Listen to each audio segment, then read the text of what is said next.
So, ito pa. Yan. Ang puno natin ng talong, yung mga bago pa lang. Ngayon, lumalaki na siya. Naglagay ngayon tayo ng pataba, urea. Ayan mga friends. Marami tayong papaya rito na pang tinola. Ayan na. Friends, medyo tinanghali ako nang dating dito. Ayan pa yung ating mga moting kahoy. Ito yung nilagay natin. Dito ako namamahinga. Pag ano mga friend, lalagyan ko ng kubo dito kahit maliit lang. Shade. Kung sakalit umulan, mayroon tayong masisilungan. Nilagyan ko muna ng pansamantalang bangko. Ito yung urea natin mga friends. Ayan. Ayan. Ilagay natin. Pag mumunga na siya, 3-4-14. Ayan na. May okra tayo rito. Ilang okra.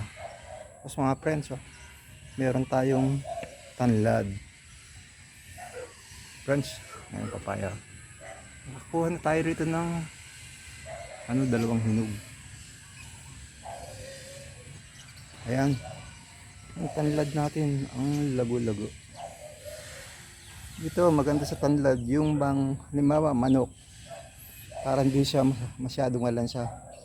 Pakukuluan mo, hindi lang yung manok, pati baboy.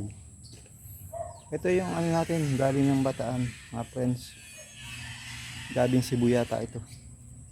Ayan, yung bang siyang malalambot. Ayan. Tapos meron tayo ritong tanim na sigarilyas. Kung tawagin dito sa Katagalugan ay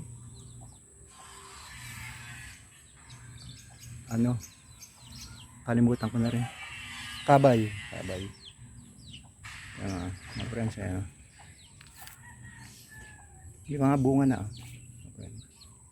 Ayan, ang dami niyang bulaklak. Saging, hindi tayo nawawalan ng saging. Ayun, meron na naman ulit. Ayan. Friends, meron tayong tanim na patola. Ngayon diniligan ko kaya parang bumaksak siya. Ayan, friends. Kasi nilagyan natin siya ng pataba, urea. Ayan, patola. Yan ang tinatawag palang patola native. Tapos meron tayong talbos na kamote. Sa halip na kangkong ang nilalagay ko, talbos ng kamote na lang kung ako yung nagsisigang mga friends. Ayan, ang dami. Kasi minsan hindi naman natin sa sinisiraan yung ng kangkong. Minsan kinukuha lang sa patubig. Ang daming iba roon nakasalalak yung mga asong patay, ganyan. Kaya yung iba ayaw kumain ng kangkong kasi iniisip nila baka kinuha lang sa patubig. Ang nilalagay na lang nila sa pansigang yung talbos ng kamote. Ito mga friends, ang dami. Kasi sigurado silang malinis. Ayan, ang dami nating talbos ng kamote.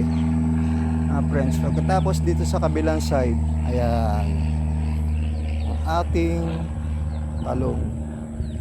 Friends, pag namumunga na, muli nating bibidyo to.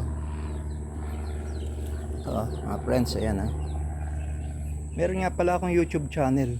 Sana pasyalan ninyo ko doon para makita niyo yung ating munting mini farm. Ito mga friends, saging natin. Oo, ayun ang daming bunga. Sawa-sawa tayo sa saging mga friends.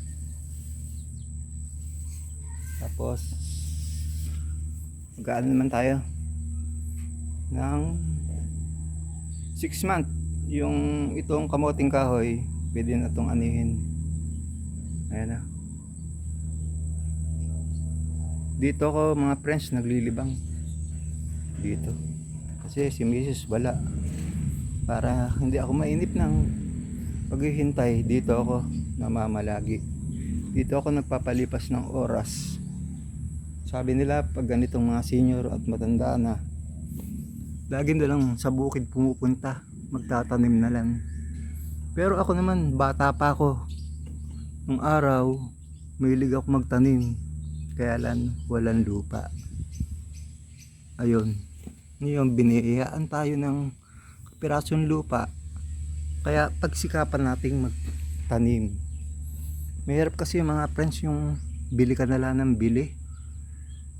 Oo, kailangan. Kasi yung bibili mo minsan, di naman sariwa. May chemical masyado. Ikaw ang magtatanim, siguradong organic. Yung bang pinaghiwaan ninyo ng mga gulay, mga tira, bulukin lang ninyo yun, pwede nang pataba yun. Sakaling walang espasyo, mga friends, sa mga paso-pasulan, nakakita ako paso, ang daming bunga ng talong, saka okra. Basta lagyan lang ninyo ng mga pinagtabasan ninyo na mga gulay. Ayun, mga pinagbalatan. Pwede na yun, natural yun. Yung tinatawag na organic. Friends, hanggang dito na lamang at medyo mahaba na ating video. Bye bye.